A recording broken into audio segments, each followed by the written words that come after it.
देखिए काशिफ, ये एक बड़ा मुश्किल पाकिस्तान के लिए सिचुएशन है और इस वक्त पाकिस्तान में एक सही लीडरशिप की जरूरत है जो कि ये समझ जाए इसके इम्प्लीकेशंस क्या हैं। एक तो हमें एक एक्सट्रीमिस्ट इंतहा पसंदों की बैकलैश आ सकती है जो कि जाहिर है पाकिस्तान और अमेरिका के खिलाफ भी रिएक्ट करेंगे, और दूसरी तरफ अमेरिका ये कह सकता है, और उनकी मीडिया अभी मैं देख रहा हूँ, उनके मीडिया में ये तासुर दिया जा रहा है कि पाकिस्तान टेररिज्म का हब है और ओसामा बिन लादेन पाकिस्तान के अंदर मिला, कबाइली इलाके में भी नहीं मिला। इसलिए वो ज्यादा प्रेशर पाकिस्तान पे आप डाल सकते हैं कि डू मोर, यानी कि नॉर्थ वजीरिस्तान में जाएं और बाकी भी जो हैं वो भी यहाँ कहीं छुपे हुए हैं। तो हम दोनों तरफ से इस पे फंस सकते हैं। इसलिए पाकिस्तान को एक बड़ी क्लियर एक लीडरशिप को एक कंसेंसस बिल्ड करके स्टैंड लेना चाहिए। सर स्टैंड, खान साहब, पाकिस्तान ने जो कुर्बानियां खान साहब स्टैंड बता दूं, पाकिस्तान की जो फिगर हासिल जरदारी देते हैं तकरीबन 34,000 पाकिस्तानी मर चुका है किसी और की वॉर में, क्योंकि ओसामा बिन लादेन तो अफगानिस्तान में थे और पाकिस्तानी तो कोई मुलविस नहीं था कबाइली इलाके से या कहीं से भी 9/11 के अंदर। सर खान साहब, आपको पाकिस्तानी कंसेंसस बता दूं लीडरशिप का, पाकिस्तानी इंटेलिजेंस एजेंसियां शामिल थी, वजीर आजम पाकिस्तान, ये एक तारीखी कामयाबी है। हम ग्लोरीफाई कर रहे हैं इस कामयाबी को खान साहब, हम ग्लोरीफाई कर रहे हैं जो ऑपरेशन कल रात को हुआ है, आज सुबह जो ऑपरेशन हुआ। हाँ, लेकिन अमेरिका जो ओबामा का जो एड्रेस था उसके अंदर तो उसने पाकिस्तान का मेंशन नहीं किया। उसने कहा कि हम इंटेलिजेंस फॉलो कर रहे थे और जब हमें पता था तो मैंने ऑर्डर किया अपनी फोर्सेस को वहां से अफगानिस्तान से आके ये ऑपरेशन करने का। उसने तो कोई जॉइंट ऑपरेशन की भी बात नहीं की। ठीक है, पाकिस्तान को इस पे पाकिस्तान की लीडरशिप को एक क्लियर स्टैंड लेना चाहिए, लेकिन याद रखें कि इससे हम फंस सकते हैं और प्रेशराइज हमें कर सकते हैं। मेरे ख्याल में हमें अब इस जंग से निकलना चाहिए। मेरे ख्याल में हम अब कहना चाहिए कि देखें ये पहला कदम है और इनको आगे अगर किसी का ख्याल है कि ओसामा बिन लादेन के मरने से ये जीतेंगे जंग, मैं तो समझता हूं कि ये और ज्यादा इंटेंसिफाई हो सकती है जब तक कि वो अंडरलाइंग पॉलिटिकल प्रॉब्लम्स को एड्रेस ना करें जिसकी वजह से ये सारी अलकायदा बनी थी, और वो है फलस्तीन और इजराइल का इशू। अगर उसको नहीं एड्रेस करेंगे ओसामा बिन लादेन एक हीरो बनेगा, उसको और लोग उसको फॉलो करेंगे, हो सकता है कि और ज्यादा इंतहा पसंदी बढ़ जाए। खान साहब, लेकिन आप कहते हैं जंग से निकलना चाहिए, हम तो जंग में मजीद फंस गए हैं। मुझे ये बताइए, ओसामा बिन लादेन एबटाबाद से पकड़ा गया, एबटाबाद से, जो कि यहां से भी 2 घंटे के फासले पे इस्लामाबाद से काकुल, अब वहां पे जितनी सिक्योरिटी है, मुझे बताएं अब किस मुंह से हम अमेरिकन को कहेंगे यहां से बाहर निकलो? वो तो कहेंगे सारे का सारा मामला तुम्हारे पाकिस्तान में है। लेकिन काशिफ, मैं यही तो आपको कह रहा हूं कि ये हमारे लिए बड़ा मुश्किल सिचुएशन है अब, क्योंकि अब वो यही इसी वजह से, क्योंकि ओसामा बिन लादेन पाकिस्तान में पकड़ा गया है, वो अब हमें और प्रेशराइज कर सकते हैं। हमें ये स्टैंड लेना चाहिए कि जब तोड़ा बोरा का ऑपरेशन हुआ था तो पाकिस्तान को तो नहीं उन्होंने बताया। अगर तब हम बॉर्डर सील कर देते तो अलकायदा पाकिस्तान ना आती। वो तो हमें बताया ही नहीं। जब ऑपरेशन हुआ तो ये पाकिस्तान आगे 2,500 किलोमीटर का बॉर्डर है अफगानिस्तान से, तो उसमें उसकी वजह से वो किधर भी जा सकते थे। लेकिन अगर हम मजीद और इस जंग में दलदल में फंसते जाएंगे, मैं फिर से कह रहा हूं कि 34,000 पाकिस्तानी तो मर चुका है और खुद गवर्नमेंट की स्टेटमेंट है कि $60 अरब से ज्यादा नुकसान हो चुका है। तो ये अगर और हम इसमें पड़ गए तो पाकिस्तान की तो बर्बादी है ये।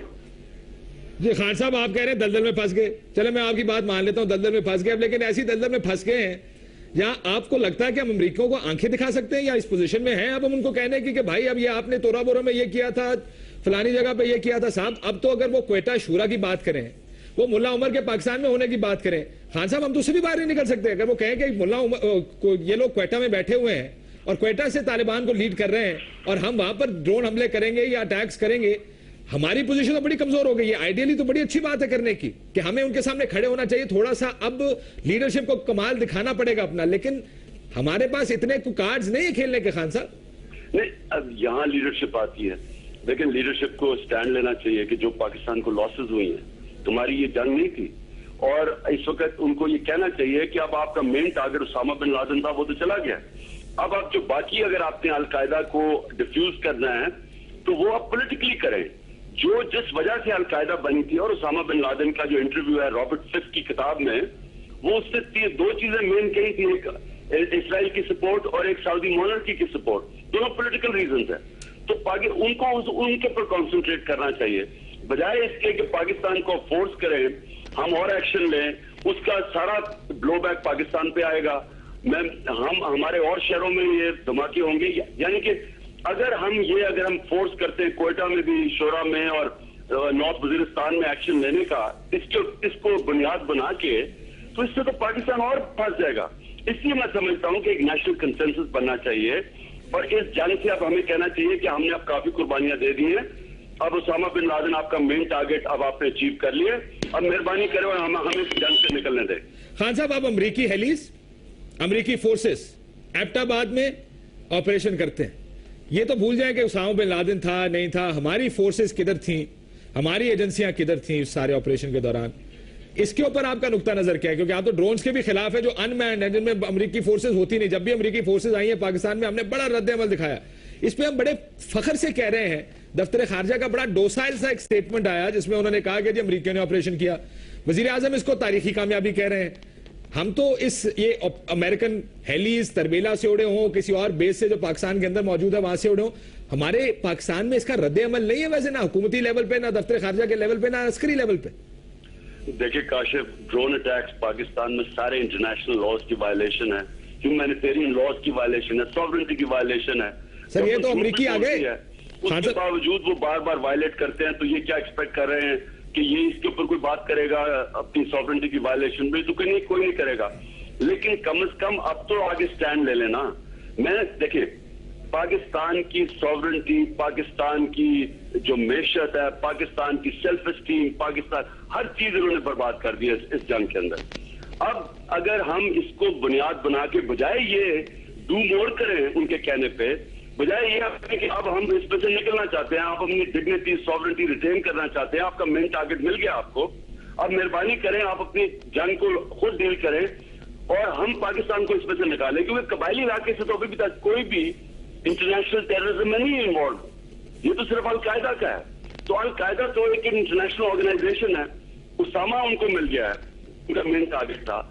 मैं समझता हूं पाकिस्तान को एक स्टैंड लेना चाहिए अपनी सॉवरेनिटी के ऊपर अब से, क्योंकि आप बात कर रहे हैं कि उन्होंने वहां से हेलीकॉप्टर आके जो ओबामा ने एडमिट किया है, ये आप किस गवर्नमेंट की बात कर रहे हैं जिसने अभी तक किसी चीज पे भी स्टैंड नहीं लिया? और खास तौर पे जो दोगली और मुनाफिकत इन्होंने ड्रोन अटैक्स पे की हुई, इजाजत उनको दी हुई थी और ऊपर से मजम्मत करते थे जब ड्रोन अटैक्स होते थे। अब तो फोर्सेस आ गए ना खान साहब, मैं ये तो कह रहा हूं कि ड्रोन की तो मजम्मत कर सकते थे and it wasn't that serious an issue. हमारे लिए तो बहुत सीरियस था, खुद मुख्तारी सॉवरेनिटी का मसला है। हुकूमत कहती थी ठीक है जी कोई गल नहीं, ड्रोन हमले हैं, हम इसकी मजम्मत करते हैं। अब तो मैं तो ये जानना चाहता हूं कि ये अमेरिकन का पाकिस्तान में इन्फ्लुएंस या उनकी अगर आप स्ट्रैटेजी देखें इस हद तक बेबाक है कि वो आपके हार्ट ऑफ योर कंट्री आके ऑपरेशन कर सकते हैं और हम सिर्फ सवाए तारीफों के उनका कुछ नहीं कर सकते। अगर आप वजीर आजम हो आज, आप कियानी साहब को क्या कहेंगे बुला के, मुझे बताइए। सबसे पहले तो काशिफ मैं कहता हूं कि जो पाकिस्तान को जिल्लत उठानी पड़ी है 9/11 के बाद, और हम मुसलसल अपनी डिग्निटी सॉवरेनिटी खोते गए हैं, अपनी इज्जत नफ्स इस मुल्क की, जो हम अपनी कौमी गैरत खोते गए हैं और मुसलसल गिरते गए हैं, ये पाकिस्तान की तारीख का सबसे शर्मनाक दौर है। लेकिन मैं ये आपको कह दूं कि अगर पाकिस्तान इस जंग में ना पड़ता, अमेरिका की जंग में ना पड़ता, और पाकिस्तान की लीडरशिप खुद अपनी एजेंसीज के जरिए इसको टैकल करती, हमने ज्यादा कामयाब हो जाना था। हमने उल्टा क्या किया है कि जब अमेरिकनों को हमने आने दिया यहाँ, उनको ड्रोन अटैक्स करने दिए, उनके कहने पे मिलिट्री ऑपरेशन किए, हमने दहशतगर्दी बढ़ाई है पाकिस्तान में। ये बिल्कुल फेल्ड पॉलिसी थी।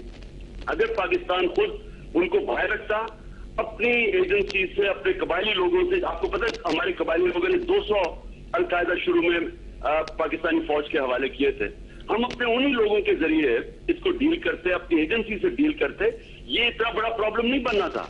ये जो हमने उनको आने दिया यहाँ और ये रेमंड डेविस जैसे लोगों को आने दिया, अब ऑपरेशन किए, ड्रोन अटैक्स करने दिए, और इस पर कोई फर्क नहीं है अगर उनकी मिलिट्री हेलीकॉप्टर्स आते हैं या ड्रोन अटैक्स करते हैं, बॉम्ब अपने मुल्क पे बॉम्ब करते हैं, एक ही चीज है ये।